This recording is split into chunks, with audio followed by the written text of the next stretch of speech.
7:22 a.m, y como estábamos hablando hace unos instantes, la reforma a la salud ya fue, por decirlo así, acordada porque tuvo las firmas de los conservadores y de la U. Sin embargo, pues tiene ahí algunos problemitas, y por eso vamos a hablar con el representante Alfredo Mondragón, que es uno de los ponentes de esta reforma por parte del Pacto Histórico. Representante, gracias por estar con nosotros en la W. Buenos días.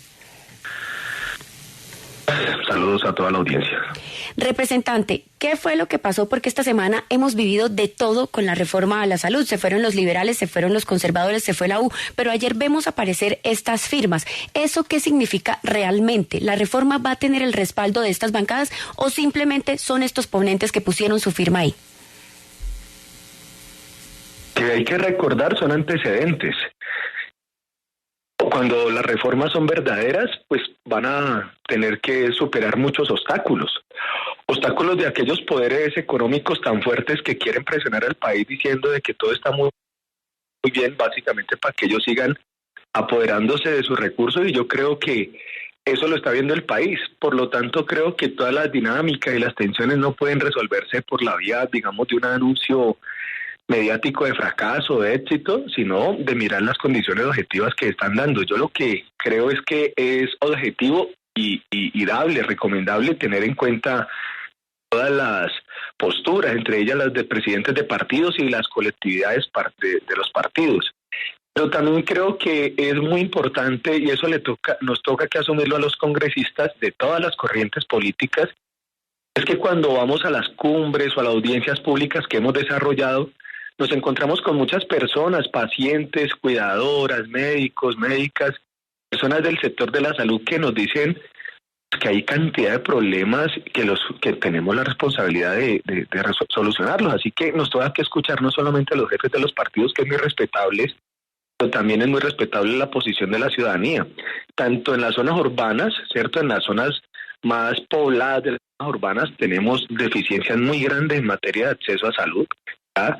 Se concentran los prestadores de salud en unos puntos, y en las zonas rurales pues la situación es dramática. Entonces, cuando vamos a las zonas rurales, a las zonas populares, nos damos cuenta de que la gente nos está mirando con el ojo avisor, ¿cierto? Nos dicen, vamos a ver ustedes cómo se comportan, nos dicen, ustedes no nos pueden torcer en el Congreso, y seguro que tienen razón. Así que nos corresponde a nosotros hacer un ejercicio que fue el acuerdo que hubo hace unos días en la Casa de Nariño con todos los sectores. ¿Qué dijimos? Bueno, si estamos de acuerdo en que va a haber pagador, ¿cierto? Único, es decir, se llama Administración Pública de los Recursos Públicos, que si no va a haber integración vertical ni legal, ni la que han hecho soterrada, que van a haber recursos para atención primaria en salud para tratar de prevenir la enfermedad, es que la gente no llegue a la enfermedad, que vamos a garantizar que las personas que están en tratamientos de alto costo no van a ponerse en riesgo, sino que van a garantizárseles sus condiciones. Los platos de la salud no se les tiene que cuidar para controlar que no haya un descalabro en los costos, en los gastos, pero tampoco que se vayan a los bolsillos de unos vivarachos que se enriquecen con los recursos de la salud de manera fraudulenta. Pues si estamos de acuerdo en esos elementos, nosotros decíamos, pues tenemos prácticamente un acuerdo. Lo que hay que hacer entonces es que los ponentes vayan, se reúnan y traten de ponerse de acuerdo para una ponencia. Y eso fue lo que hicimos. Lo que hicimos fue, bueno, tenemos estos reparos, hasta último momento teníamos discusiones de cómo tenía que ser, pero eso se hizo, y yo les quiero reconocer algo. Yo quiero destacar el papel de la ministra Carolina Corcho. Ha tenido toda la paciencia del mundo, sí. Ha tenido todo el esfuerzo, la persistencia de hablar, de explicar, de argumentar, sobre todo de soportar tantas, agua sucia que le han tirado. Yo creo que le tiran tanto es porque saben que la persistencia y la convicción de la ministra de no quedarle mal a la gente y al gobierno, de hacer una reforma verdadera, yo creo que por eso es que recibe tanto palo. Pero yo lo que creo es que esto es un acuerdo, expresa que el diálogo y la concertación sirven en este país. Representante, pero ¿cuál es la legitimidad que tiene este acuerdo? Porque los jefes de la U y del Partido Conservador desautorizan públicamente a los representantes Camilo Ávila y Gerardo Yepes, que son quienes firman esta ponencia sin consultar a sus bancadas. ¿Cuáles son los términos de ese acuerdo individual con estos dos congresistas? Y pues si finalmente desaparecen esas líneas rojas que han planteado estos partidos, ¿ellos por qué firman? ¿Cuáles son los términos de ese acuerdo?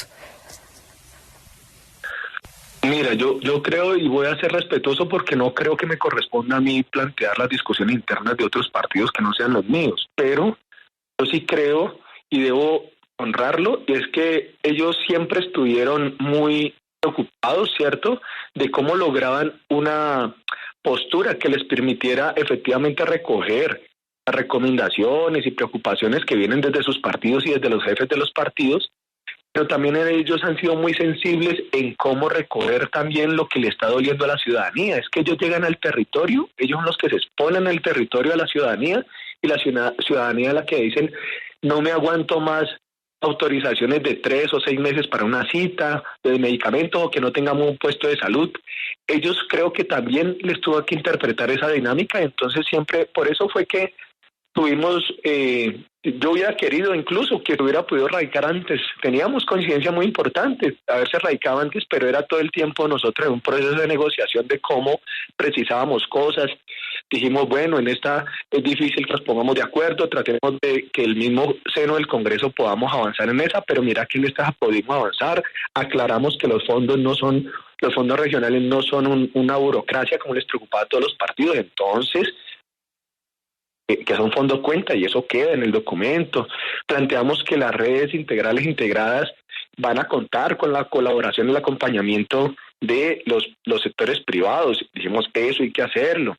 Dijimos que en ningún momento se ha puesto en duda que vayamos a aprovechar la capacidad instalada de los prestadores de salud privados como públicos. Los privados son el 80% de los prestadores y quedó claro que en la redacción jamás se pretende, prescindir de estos centros de atención o de mediana alta complejidad que han tenido los privados, pero también que hay que fortalecer el sector público. Entonces, logramos una postura en ese sentido, y yo lo que creo es que se deben dar debates pues seguramente muy, muy serios, muy sinceros en los partidos, aunque pues los partidos conforman un conjunto de una corporación como el Congreso y que deben tener la disposición de diálogo y de concertación, porque si no, nos quedamos en nudos, creyendo cada partido que su postura es la única, ¿cierto?, como de manera cerrada, y yo creo que eso no puede pasar. Tenemos que buscar espacios de acuerdo, sí. Y creo que eso ha sido un ejemplo de la ministra Carolina Corcho para tratar de buscar alternativas que nos permita,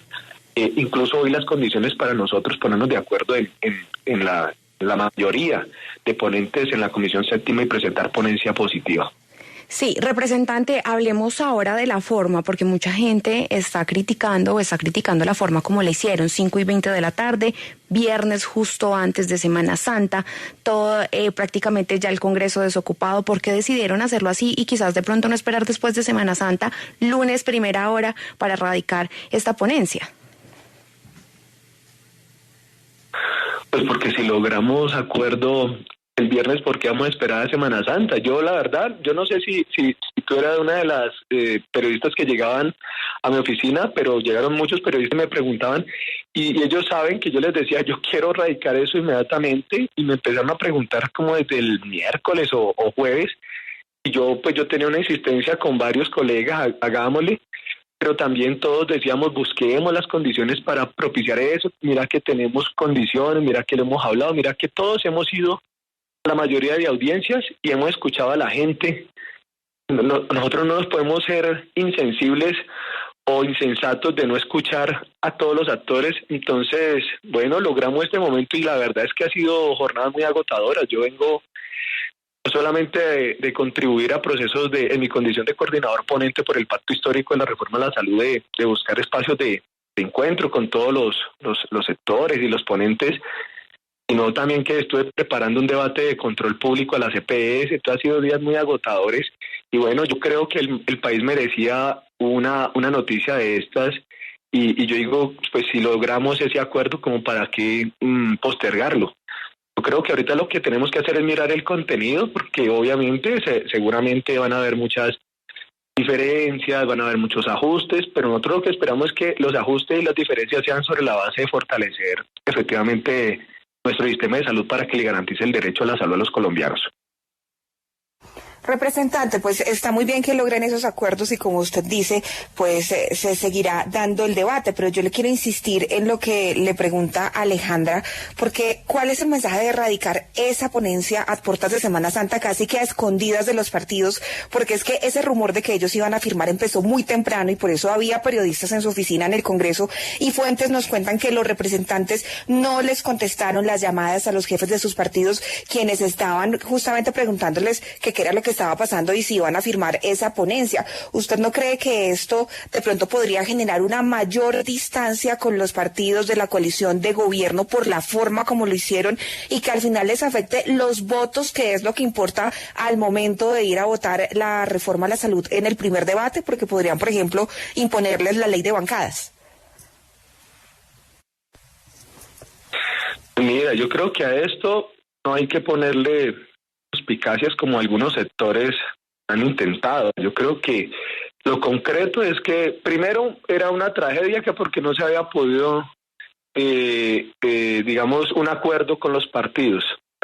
Pero cuando se logran acuerdos con varios de los partidos, entonces se pone en discusión de la manera que se pone el acuerdo con los partidos.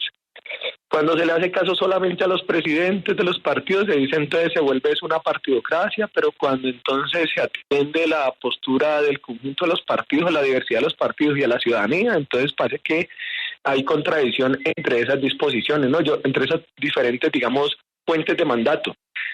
No, yo lo que creo es que tenemos que reconocer que cuando tenemos reformas verdaderas, como la que estamos tratando de sacar en la salud, se generan todas las dificultades. La gente sabe que cuando hay cosas importantes que uno está haciendo en su vida colectiva o individual, son cosas que le cuestan mucho esfuerzo. Y esta reforma es muy importante y tiene el contenido real de tratar de fortalecer el sistema de salud para que la gente tenga el derecho. Y entonces en ese sentido van a aparecer muchas dificultades, muchas presiones, no, muchas tensiones. Claro, pero permítame, ¿cómo lo hacen sin el aval de los directores de los partidos? Pero yo te he dicho ahorita, pero ¿cómo me vas a meter a mí en ese enredo de tensión interna de los partidos si yo no hago parte de esos partidos? Yo lo que creo es que los partidos, cada quien va a tener que hacer la evaluación. Me parece que es lo serio, ¿cierto? Como dicen uno en la casa, no se va a ir a resolver los problemas de su casa en la casa del otro vecino. Y normalmente ninguno de nosotros está como facultado o con la superioridad moral para irse a meter en la casa del vecino a decirle cómo es que tienen que organizar la casa. Lo que sí podemos hacer es que los que vivimos en la misma cuadra, ¿cierto?, los vecinos, tratar de unificarnos en lo principal para tratar de que haya armonía en la cuadra, en la vecindad. Bien, yo lo que creo es que logramos eso, pero además, miren que no es a la espalda de los partidos, porque recuerdan que una de las declaraciones que hicimos todos después de salir de la Casa de Nariño unos días antes, era que los ponentes íbamos a ponernos de acuerdo, ponentes de todos los partidos, íbamos a seguir discutiendo para tratar de materializar en la ponencia lo que allá habíamos visto que sí nos podíamos poner de acuerdo. Así que en ningún momento estamos generando ninguna, digamos, acuerdo subrepticio, siempre lo hemos dicho públicamente. Yo atendí medios todo el tiempo después de que, antes y después de que saliéramos de la reunión, y alguna gente fue muy, ¿cómo se diría? No creía que de verdad pudiera haber de verdad las posibilidades de acuerdo, y lo que estamos demostrando es que con la concertación, con el diálogo, con la tranquilidad, con la paciencia, traemos mensajes importantes para el país. Mire, el país necesita noticias buenas. Le hemos dado noticias buenas. El ministro acaba de anunciar sobre los buenos datos de empleo que avanzamos en comparación de los últimos años. Yo creo que son noticias buenas. Sí. Yo creo que el país merece que digamos que estamos en concertación y en diálogos. Sí, están en concertación con estos ponentes, pero no con toda la bancada. Eso es lo que tenemos hasta el momento y no lo podemos asegurar. Pero yo sí quisiera preguntarles si ustedes no hacen una reflexión y no reconocen que esto ha salido mal. Y se lo pregunto porque, por ejemplo, los partidos que se levantaron de la mesa dijeron que en varias oportunidades acordaron algo, pero cuando veían el texto había algo completamente diferente. ¿Quién fue el responsable de sentarlos ahí, prometerles algo y poner otra cosa en el texto? Pero mira que yo varias veces lo que he hecho es precisar sobre ese tipo de cosas. Si tú ves hace días que tuvimos que ustedes me entrevistaron y me entrevistaron de manera simultánea con uno de los presidentes de los partidos, él planteaba algo que no tenía en cuenta que habíamos acordado antes. Cuando dijo que los fondos regionales se eliminaban, lo que tenía que haber dicho, porque era el texto que lo vimos todos, era que el acuerdo era que los fondos regionales eran fondos cuenta. Entonces, esa es la precisión. Pero esa misma autoridad, digamos, partidaria, minutos después incluso estuvo conmigo en otro medio de comunicación y ahí sí lo precisó. Pero representante, no, que creo que como las reformas... Sí, representante, discúlpeme, es que no me está respondiendo. Es que estoy siendo puntual en lo que están diciendo los partidos. Se acordaron unas cosas, según ellos, que son 3 partidos, Liberal, Conservador y la U, no es uno solo que lo esté diciendo, y cuando veían el texto no estaban esos acuerdos. ¿Por qué? ¿Quién fue el responsable de eso? Dígame qué punto no está en el acuerdo. Dígame cuál punto no está en el acuerdo. Según los partidos no estaba, por ejemplo, el tema del aseguramiento mixto. No, pero... Sí, se lo estoy diciendo. No, pero mira, eso es... Dígame en qué punto de la carta de César Gaviria habla de un aseguramiento mixto. No existe. Lo dijeron acá los jefes de partidos en estos micrófonos y por eso se lo estoy diciendo. Pero, ¿por qué no me responde? Pero te lo digo textual, yo te lo voy a decir textual. Busca en este momento la carta de César Gaviria. Yo vi la carta de César Gaviria, pero le estoy diciendo lo que dijeron los jefes de los partidos, incluso Dilian Francisca Toro y Efraín Cepeda, que lo dijeron acá. También leímos lo que dijo Efraín Cepeda, que dijeron que eso era una falta de seriedad, porque pues llegaban a un acuerdo, pero no lo veían reflejado en el texto. Y por eso le insisto en la pregunta. Entonces... Pero yo te estoy respondiendo, lo que pasa es que pareciera que no te sirve lo que... No, es que no me está respondiendo porque mi pregunta es quién fue el responsable de no incluir esos acuerdos de los que hablan los partidos en el texto y dejarlo igual. Pero precisamente te estoy diciendo que no insista en lo que no es, porque eso es lo que voy a explicar, pero no me has dejado. Entonces, mira, tranquilízame un momento para poder explicar. Han hablado de aseguramiento mixto y en las discusiones tanto internas como abiertas hemos planteado qué es eso de aseguramiento. Parte de la discusión del aseguramiento, ellos han planteado es el aseguramiento financiero, ¿vale? No solamente eso, también dicho el de salud, pero siempre terminamos en la discusión de aseguramiento financiero. ¿Qué significa aseguramiento financiero para ellos? De cómo se garantiza el manejo de los recursos públicos de la salud para que no se termine como desbordando, ¿cierto?, el gasto, y entonces que después no tengamos dificultades que sobrepase el presupuesto que se tiene. Y hemos dicho, ¿quién ha asegurado financieramente el sistema? Entonces nosotros decimos, revisemos las fuentes. Las fuentes son parafiscales y fiscales, es decir, son dineros públicos. Lo que ha sucedido, ellos dicen, no, pero es que las EPS, si se acaban los recursos públicos de la UPC, los que son los dineros que ellos manejan, entonces ellos pueden capitalizar. Y entonces yo les di los datos en mi debate incluso de control político a las EPS. En el 2020, de más de 55 billones de pesos que manejaron las EPS, no capitalizaron ni el 0.7%. En 2021, de 55 billones, creo, un poco más, perdón, como de 60 billones que manejaron, no capitalizaron ni el 0.5%. Por lo tanto, las capitalizaciones son realmente muy reducidas, pero además, si vemos las carteras, las deudas, vemos que tienen unos pasivos impresionantes. Entonces, que no nos digan porque no van a tener cómo sustentarlo, de que esas administradoras privadas son la protección de la sociedad. Lo que ha sido la protección de la sociedad son sus propios ingresos, sus propios impuestos, esa vaina. Entonces, lo que hemos dicho, esto es un sistema de aseguramiento social. Sí, representante. Administrado de manera mixta. Ese es el acuerdo. Y entonces en eso quedamos. Va a haber unas entidades públicas que ayudan a administrar y habrán unas gestoras privadas que ayudan a administrar. Ese es el acuerdo y eso es lo que hay. En ningún momento se está desconociendo y eso es lo que está escrito. Por eso trato de explicarte para que no sigamos diciendo algo que está claro desde hace mucho tiempo y que lo dice el texto. Pues es un texto de más de 500 páginas y por supuesto tendremos que seguir revisando para ver si finalmente sí se resuelven esos temas o no. Pero déjeme y le hago otra pregunta, representante, que seguramente se están haciendo muchos colombianos por la forma como se cocinó la firma de estos dos congresistas. ¿Qué tanto intervino el gobierno nacional en el acuerdo con los representantes Camilo Ávila y Gerardo Yepes? ¿Hubo algún ofrecimiento de puestos o algún tipo de contraprestación para que desobedecieran a sus partidos, como ha quedado hoy en evidencia evidencia porque los están desautorizando los jefes de esas colectividades? Mira, yo creo que esta reforma está dando posibilidades de parar el despilfarro de recursos públicos, y yo creo que cuando eso sucede, no creo que eso sea, no haya seducción, digamos, de forma indebida para tratar de enfrentar lo que han instalado. ¿Sí me hago entender? Es decir, cuando hay un gran negociado con los recursos públicos y va a seguir, creo yo que justifican darles condiciones non santas para que eso siga. En este caso, esos parlamentarios como nosotros estamos presentando una ponencia, es para que pare ese despilfarro de los recursos públicos de la salud y la gente tenga salud. Eso no se resuelve en ningún momento con ofrecimientos por debajo de la mesa, sino enfrentando a la ciudadanía. Por eso yo, enfrentando a la ciudadanía, no, enfrentando el debate público. Por eso yo no tengo ningún problema de asumir estos debates, porque me pueden revisar todo lo que quieran, donde vivo, qué hago, mis cuentas, mi estilo de vida, pero además pueden poner a prueba mi capacidad de argumentar frente a los que quieren que todo siga igual. Lo que pasa es que cuando queremos hacer reformas verdaderas, aparecen una cantidad de suspicacias, y yo creo que eso no va a detener a ninguno de nosotros para tratar de darle una reforma verdadera a la ciudadanía. Yo creo que lo que tenemos que hacer es seguir en la concertación, en el país, seguimos en debate sobre la reforma a la salud. Pues es que más que suspicacias son todavía preguntas que nos quedan, son todavía preguntas que nos quedan.